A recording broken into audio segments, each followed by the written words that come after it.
Sekolah menengah buat konsert tahunan, dewan sekolah. Ada nyanyi perempuan, ada pelajar perempuan pakaian tidak cocok orang. Apakah hukumnya? Hukumnya haram. Tak boleh. Nak menyanyi boleh, perempuan menyanyi di depan mahram boleh. Betul tak?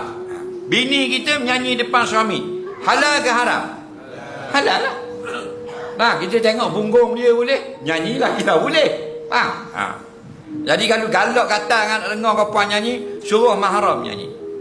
Ni perempuan bini orang, anak dara orang, kita mengambil kesedapan atas lazat suara dia. Faham? Ni dilarang syarak. Ni yang sebut dalam kitab-kitab hadis.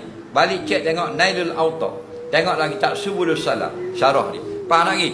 Nah, Nabi kata, yu'zabul mu'usuhum bil ma'azib wal mughadiyah. Kepala umat aku di akhir zaman bergoyang-goyang. Bergoyang-goyang, sedap. Kerana menyanyinya perempuan-perempuan yang menyanyi, ada muzik di belakang.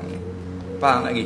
Dari hadis ni lah ada dua kumpulan ulama. Kumpulan pertama kata muzik itu haram. Kumpulan yang kedua kata muzik tak haram. Yang haram ialah ada muzik mengiringi nyanyian perempuan-perempuan yang bukan mahram.